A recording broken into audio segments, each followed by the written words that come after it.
ओम श्री सद्गुरुवे नमः। ओम परम ब्रह्म परमात्मने नमः। सर्वप्रथम परम वेद तत्व ज्ञान मार्ग चैनल पर आप सभी दर्शकों का बहुत बहुत स्वागत है। आज का विषय है वेद शाखा। प्रिय दर्शकों, कल मैं बतलाया था चारों वेदों के संबंध में। आज मैं वेद शाखाएं के संबंध में मैं अपना वक्तव्य देने जा रहा हूँ। ध्यानपूर्वक सुनेंगे और समझने की कोशिश करेंगे। कल मैंने 4 वेदों के संबंध में बताया। आज वेद की कितने शाखाएं हैं मैं बताने जा रहा हूँ।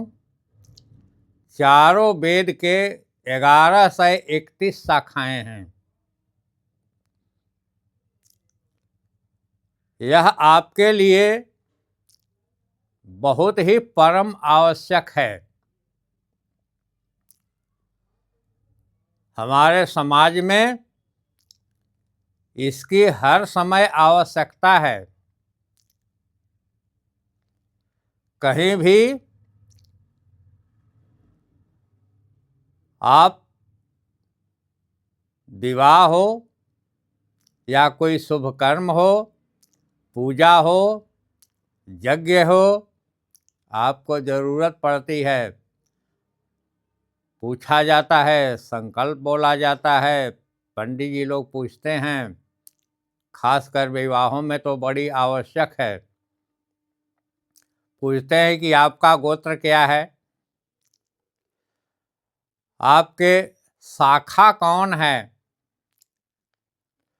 सूत्र कौन है, परवर कौन है और पाद कौन है,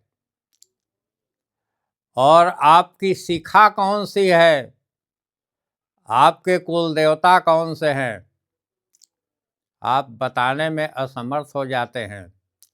आपको भले गोत्र याद हो, आप जान जाएं, भरसक अपनी गोत्रावली को भी आप लोग नहीं जानते हैं। आज समाज में कई जगह हम जाते हैं, कई लोगों से पूछते हैं तो गोत्र बताते हैं। कोई कहता है कि हमारा काशी गोत्र है, उनकी काशी कोई गोत्र नहीं है, कश्यप गोत्र है। देखिए, सारी सृष्टि जो है मानवों का, वह कश्यप और अदिति से ही हुआ है। कश्यप अदिति से मानव समाज, मानव समाज को कौन कहे, देव समाज की भी उत्पत्ति कश्यप और अदिति से है, और दानवों का उत्पत्ति कश्यप और दिति से है। कश्यप ऋषि की 2 शादियां, एक अदिति से, दूसरी दिति से। तो अदिति से मानव समाज है और देव समाज भी है, और अदिति से दानव समाज है। कश्यप और अदिति से दानव समाज है। तो उसकी शाखाएं धीरते धीरते विभक्त हो गई है, और विभक्त हो गया। गर्ग कश्यप से जब विभक्त हुआ तब गर्ग, गौतम, सांडिल, अत्रि, भारद्वाज, सावर्णी अनेकों गोत्रज हुए। लेकिन अपनी गोत्र सबों को पता भी नहीं है। जिसकी पता नहीं है सीधे कहते हैं कि कश्यप गोत्र है। कोई गोत्र जिसको मालूम नहीं है वह सीधे कहता है कश्यप गोत्र। अरे, कश्यप गोत्र की बहुत सी शाखाएं निकली है। आप नज़दीक की गोत्र को आप जाने, आपको जानकारी नहीं है। गोत्र के बाद आता है शाखा का। आपका कौन शाखा है, आप वेद की किस शाखा से आप हैं। कात्यायनी शाखा से हैं कि कौथमी शाखा से हैं 11 से 31 वेद की शाखाएं हैं, आपकी अपनी शाखाओं के बारे में कोई जानकारी नहीं है। सूत्र तो बहुत दूर की बात है, वो भी नहीं जानते हैं। परवर कौन है वो भी नहीं जानते हैं। त्रिपरवर है, पंचपरवर है, कितने परवर हैं आप नहीं जानते हैं, जो कि परम आवश्यक है।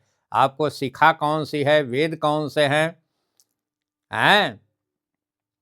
यह आपको जानकारी नहीं है। इसकी जानकारी आपको लेना बहुत जरूरी है। तो हमारे 11 से 31 शाखाएं हैं। आप प्रत्येक दिन गायत्री मंत्र को सुना करते हैं।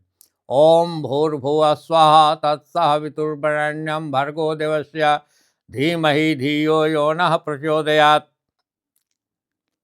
अरे यह किस शाखा की है, शायद आपको जानकारी नहीं होगी।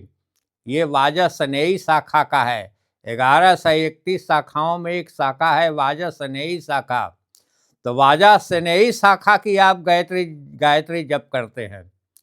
आप अपनी शाखा की गायत्री कहाँ खोज पाते हैं? आपको अपनी शाखा का ही ज्ञात नहीं है कि हमारी शाखा कौन है और उस शाखा की गायत्री कौन है। आप जानकारी के अभाव में वाजसनेयी शाखा का ही गायत्री मंत्र का जप करते हैं, पूजन करते हैं और गायत्री जानना सबको आवश्यक है। वो स्व गायत्री, अपनी गायत्री, भगवान कृष्ण ने कहा है कि बृहद सामाम तथा शाम सामनाम, बृहद शाखा तथा सामनाम गायत्री छंद सामहम, मासानाम मार्गशीर्षोऽहम ऋतु नाम कुसुमाकर। भगवान कृष्ण ने कहा है कि वेदों में मैं साम वेद हूँ और छंदों में मैं गायत्री हूँ और महीनों में मैं अगहन महीना मार्गशीर्ष महीना हूँ और ऋतुओं में मैं बसंत ऋतु हूँ। तो जब भगवान स्वयं कहते हैं कि गायत्री छंदों में मैं गायत्री हूँ, तो आप गायत्री जानते ही नहीं हैं। केवल वाजसनेयी शाखा, अपने लड़के का नाम नहीं जानते, अपने लड़के को पहचानते नहीं, आप दत्तक पुत्र को लेकर के बैठे हुए हैं। आप दूसरे शाखा की गायत्री को जप कर के अपनी गायत्री समझ रखे हैं। यह बहुत महत्वपूर्ण है। गायत्री मंत्र बहुत आवश्यक है, लेकिन आप अपनी शाखा का खोजें तो अपनी शाखा ही नहीं जानकारी है, आप कहाँ से इस मंत्र को प्राप्त करेंगे। रास्ते में हम चल रहे थे, एक बंधु ने हमसे पूछा कि आप श्रवण कुमार के बाप का क्या नाम था। हमने सरलता से जवाब दिया। हमने उसका नाम बताया कि श्रवण कुमार के पिता शांतनु थे, उनकी माता का नाम ज्ञानवंती था। हमने कहा कि आपकी सवाल को तो हमने जवाब दे दिया, आप संतुष्ट हैं? कहे कि हाँ। हम कि कैसे संतुष्ट हैं आप?